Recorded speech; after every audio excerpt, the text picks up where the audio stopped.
Hi, I'm Chelsea Evans. I'm a furniture artist, and today I'm going to show you some really cool things from Redesign with Prima.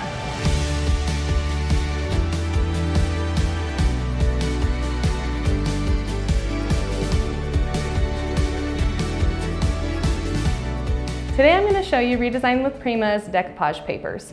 These are really amazing, beautiful designs, and there's a large variety.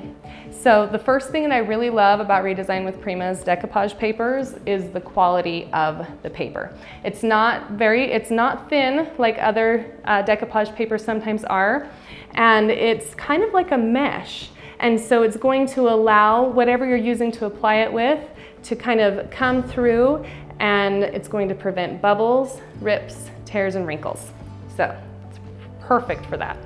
The other thing I love is you can use the entire sheet. You can cut it into pieces, or some of them piece together to create a larger decoupage paper. So let's try it out.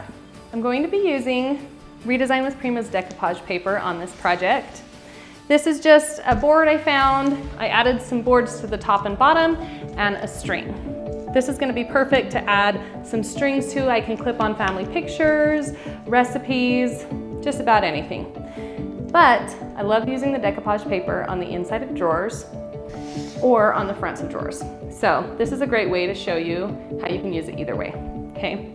I've already applied 2 pieces of decoupage paper to the bottom so that you guys can see what it looks like totally dry. And then I have another piece that I'm gonna add up to the top so I can show you how to use it. This is the Peach Damask decoupage paper. I love this decoupage paper because it is so durable and really easy to work with. I don't have to worry about getting bubbles or tears in it. It's like magic. So there's a few things that you're going to need to apply the decoupage paper. You're going to need a brush, scissors, and I like to use Wiesel varnish when I apply the decoupage papers. You can also use Mod Podge if you like, or any type of adhesive that will dry clear, okay? The other thing that I like to tell people about decoupage papers is I tend to use a white background where I'm going to place the decoupage. You don't have to do this, but whatever background color is behind your decoupage is what's going to show through.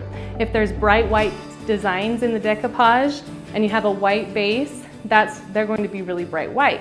If you have a darker base, then they're going to look more muted. So whatever you're going for, just keep that in mind, okay? So here is our Peach Damask. The first thing I'm gonna do is kind of size it up and see where it's going to lay on it, okay? I'm not gonna worry about cutting down the sides very much. They don't have to be perfect because once it's dry, we can just sand off the edges and it will cut it precisely to the furniture. But I do want to trim down this piece so I'm not overlapping the other decoupage. But in case you're wondering, yes, you can overlap decoupage and you can layer it to create different looks, which is kind of fun. All right, so I'm gonna go here and hold my decoupage paper where I want it and trim right down that line.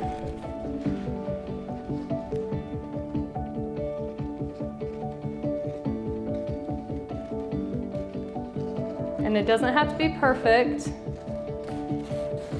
I just want it pretty close.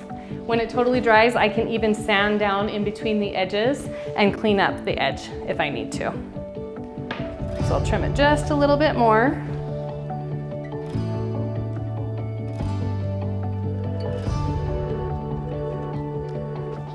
Sometimes I'll trim the decoupage a little bit smaller than I need it to be. And then I will glaze around the edges of it.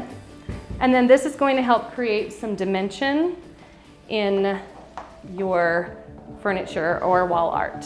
So I'm going to trim off my edges just a little bit. Like I said, they don't have to be perfect, but if we have that much excess, I am going to trim it, and I'm going to set this aside because you can save your extra pieces and use them on other things.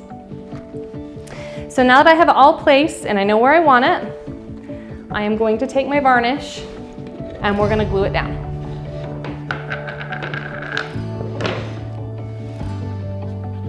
So I put a generous coat of varnish down.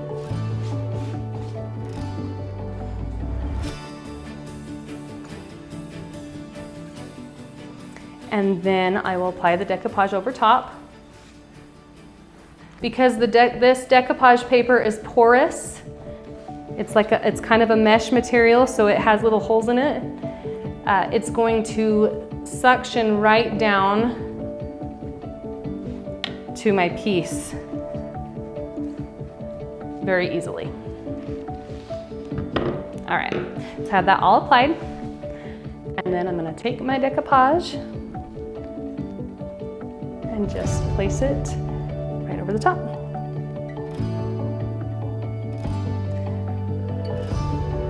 The other thing I really love about Redesign with Prima's decoupage paper is that if I mess up or get a wrinkle, I can lift it and then I can place it back down.